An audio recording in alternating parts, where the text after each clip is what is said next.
Andhra Pradesh current affairs. Jallianwala వాలాబాగ్ ఘటన జరిగిన ఏప్రిల్ 13వ తారీఖు అంశాలు. 1919 బైశాఖి పండగ రోజున పంజాబ్ రాష్ట్రంలో అమృత్సర్ దగ్గర జరిగిన సంఘటన అది ఏప్రిల్ 13. దాని సమాచారం, ఆ రోజు సమాచారం ఆంధ్రప్రదేశ్ కరెంట్ అఫైర్స్. పురా ఎన్నికలకు సన్నాహాలు. 13 నగరాలు, 87 పట్టణాలు. 13 నగరాలు అంటే కార్పొరేషన్స్, 87 మున్సిపాలిటీస్, కొత్తగా పెరగనున్న 736 డివిజన్స్ మరియు వార్డులు. డివిజన్లు అయితేనేమో నగరాల్లో డివిజన్స్ ఉంటాయి, వార్డులు పట్టణాల్లో ఉంటాయి. ఇలా 13 మరి 87. ప్రస్తుతం 3,206 డివిజన్లు వార్డులు ఉన్నాయి. 2011 జనాభా లెక్కల ప్రకారం చూసుకుంటే ఇట 3,206 ఉన్న ఈ యొక్క వార్డులు డివిజన్ల సంఖ్య 3,942కి పెరగవచ్చు.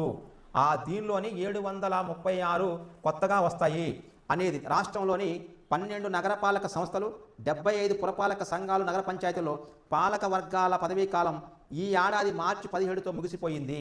మరో నగరపాలక సంస్థ ఇంకో 17 పురపాలక నగరపాలక పంచాయతీల్లో నవంబరుతోని ముగినుంది.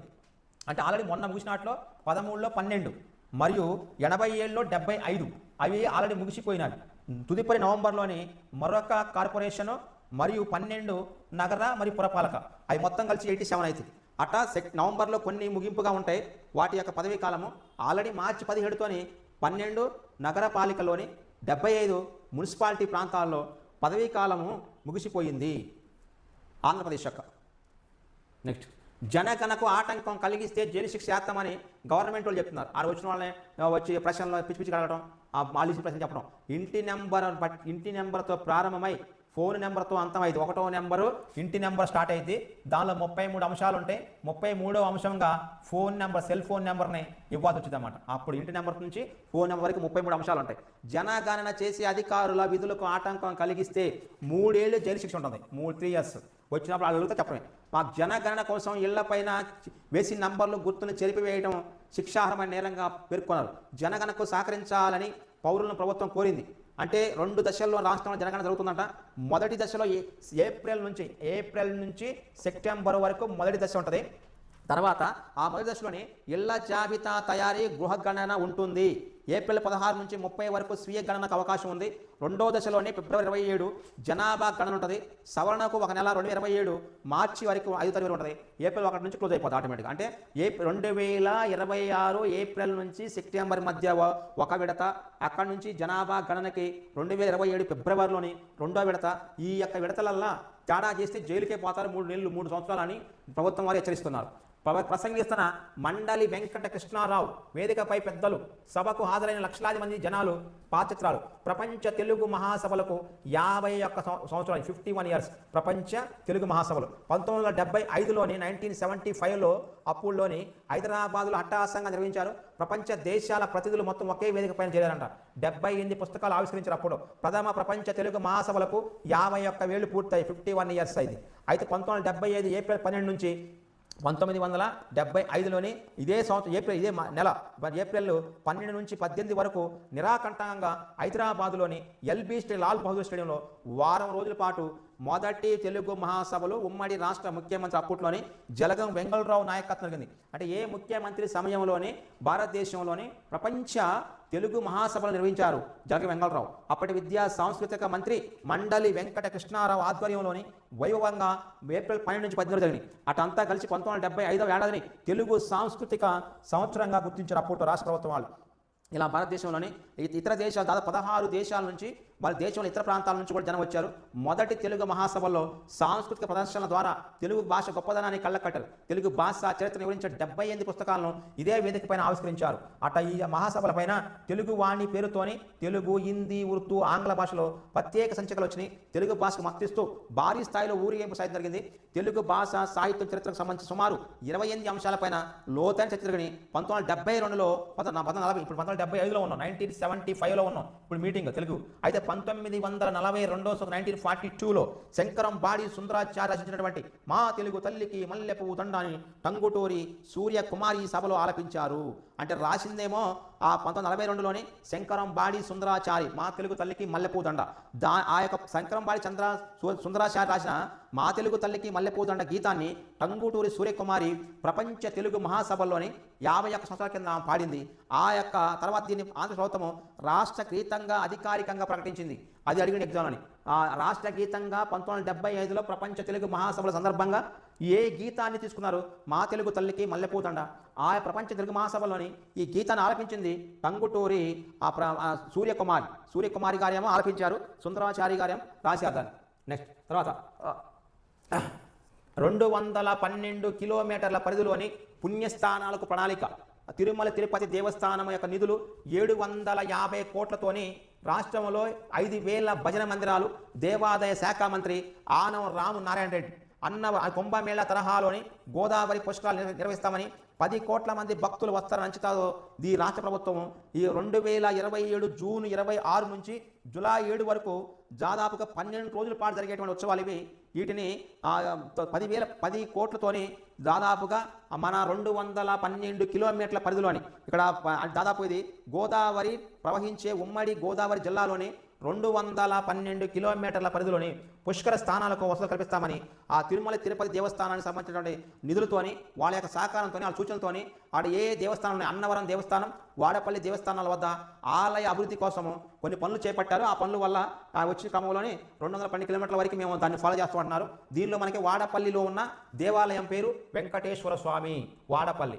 అదే అన్నవరంలో ఉన్న సత్యనారాయణ స్వామి వారు, ఇట విజయవాడలో ఉండే దుర్గమ్మ వారు, ఇట విజయవాడ మరి అన్నవరము మరి వాడపల్లి 3 దేవాలయాలని ఆయన ప్రస్తావించారు. 2027 జూన్ 26 నుంచి జూలై 7 వరకు జరిగేటువంటి ఉత్సవాలని మన భారతదేశంలోని 212 కిలోమీటర్ల మేర ఉమ్మడి తూర్పుగోదావరి జిల్లాలో ఆ గోదావరి మహాపుష్కరాలని చాలా ఘనంగా నిర్వహిస్తామని చెప్పుకొచ్చారన్నమాట. 21 నుంచి సింగపూర్లో శిక్షణ. అది సుపరిపాలనపై 9 మంది మంత్రులతో పాటు వెళ్ళిన రాష్ట్ర ప్రణాళిక శాఖ ఉన్నతాధికారులు సుపరిపాలన, గవర్నెన్స్, ప్రజలకు మెరుగైన సేవలు, సర్వీసెస్, రాష్ట్ర ఆర్థిక వృద్ధి, పలు ఇతర అంశాలపై నైపుణ్యాలు, స్కిల్స్ పెంచుకోవడానికి ఈ నెల 21 నుంచి 27 వరకు 9 మంది మంత్రులు బృందము సింగపూర్ వెళ్తారు. సింగపూర్ పడిస్తారు. సింగపూర్ చాలా చిన్న దేశము, మనలో ఒక మండలం జిల్లా అంత ఉండదు. అటువంటి దేశం కోసం మనం వెళ్తారు. మంత్రులు నారాయణ, అచ్చెన్నాయుడు, పయ్యవుల కేశవ్, వంగలపూడి అనిత, బీసీ జనార్దన్ రెడ్డి, నాదెళ్ల మనోహర్, సత్యకుమార్ యాదవ్, అనగాని సత్యప్రసాద్, నిమ్మల రామాయుడు సింగపూర్ పర్యటనకు వెళ్తున్నారట. రాష్ట్ర ప్రణాళిక విభాగం సీనియర్ అధికారులు కూడా వెళ్తారు. దీనిలోనే ఏంటంటే లీడ్ ట్రైనర్లుగా వెళ్తారు. స్వర్ణాంధ్రప్రదేశ్ 2047 విజన్, దాని యొక్క డాక్యుమెంటరీ కోసం. అయితే యాక్చువల్గా స్వర్ణాంధ్రప్రదేశ్ 2047 విజన్. అదే Viksit Bharat at the rate of 2000 Bharat 47 అంటే అది ఇండియాది. అది కాకుండా రైజింగ్ తెలంగాణ 2047 అన్నది రైజింగ్ స్టేట్ అంటే అది తెలంగాణ కింద వస్తామట. అలా దాదాపు ఈ యొక్క శిక్షణలోని దాదాపుగా మంత్రులతో కలిసి ఈ యొక్క శిక్షణ కార్యక్రమంలో ప్రభుత్వ విభాగాలు సమన్వయంతో పనిచేస్తూ అలా చేరువయ్యే విషయాలు, ఆర్థిక వృద్ధి, డిజిటల్ గవర్నెన్స్, ఈ మొత్తాన్ని ఈ 9 మంది మంత్రుల బృందము పర్యవేక్షిస్తూ ఉంటుంది కామన్గా. చంద్రబాబుతో GRMB చైర్మన్ దోర్జే గ్యాంబ్యా భేటీ. మరి ఈయన వీల్ చైర్లో ఉండేనా, ఆయన ఒక అసిస్టెంట్ ఉండో, మరి ఈయన ఎట్టా ఫాలో అవుతుందో చూడాలి. మరి వీల్ చైర్లో ఉండే ఆయన ఆఫీసర్. చర్చకొచ్చిన పెద్దవాగు ప్రాజెక్ట్ అంశం అంట. సీఎం చంద్రబాబుతో Godavari river management board, Godavari river management board GRMB ఆ చైర్మన్ దోర్జే గ్యాంబా భేటీ అయ్యారు. ఉండవల్లి నివాసంలో ఆయన ఆదివారం భేటీ జరిగిన సందర్భంగా వారి మధ్య ఏపీ తెలంగాణ సరిహద్దులో ఉన్న పెద్దవాగు ప్రాజెక్టు చర్చకొచ్చింది.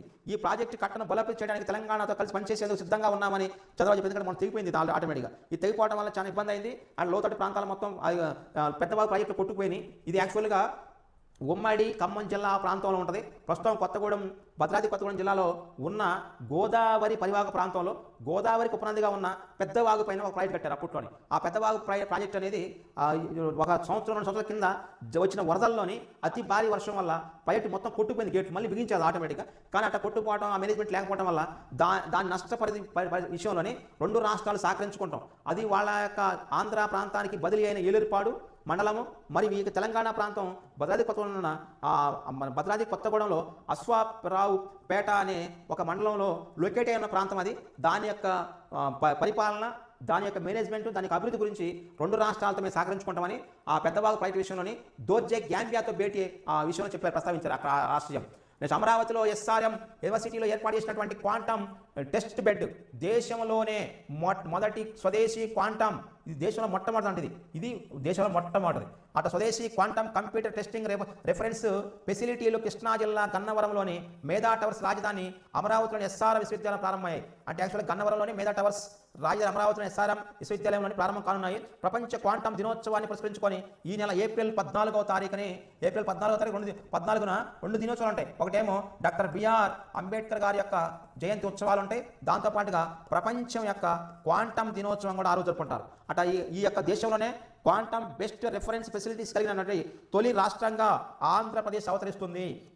పూర్తి స్వదేశీ సాంకేతికతోని దేశంలోనే తొలిసారిగా క్వాంటమ్ కంప్యూటర్ హార్డ్వేర్ను పరీక్షించి దాని సామర్థ్యాన్ని పరీక్షించి ఇట్లా భారతదేశంలో మొట్టమొదటిది ప్రపంచంలోని టాప్ 5లో ఒకటిగా నిలపాలని చంద్రబాబు నాయుడు గారు తీసుకొచ్చారు. ఇట్లా ఎస్ఆర్ఎం యూనివర్సిటీ వాళ్ళు తయారు చేస్తారంట. ఈ తయారు చేసినటువంటి దాన్ని చూపించారంట. వాళ్ళు తయారు చేసిన క్వాంటమ్ కంప్యూటింగ్ తెలియాలి. దీని యొక్క విధి విధానాలు ఎస్ఆర్ఎం యూనివర్సిటీ వాళ్ళు తయారు చేస్తారు చూడాలి. అది ఒక ఎగ్జామ్ వస్తుంది. నెక్స్ట్ ఇక తుంగభద్రమే 73 ఏళ్ల నాటి గేట్ల తొలగింపు, కొత్తవి 26 బిగించారు. ఆంధ్రాకి జీవనాడి తుంగభద్ర జలాశయం ఓసిపేట ప్రాంతంలో ఉంటుంది. కొత్త గేట్లు పటిష్టపరిచాడు. జలాశయ నిర్మాణ సమయంలో ఏర్పాటు చేసినటువంటి 73 ఏళ్ల సంవత్సరాల క్రితం నిర్మించినటువంటి ఆ జ్ఞాపకాలు మారిపోయాయి. గేట్లు బిగించిన సమయంలో కార్మికులు ఇలా బిగిస్తున్నారట.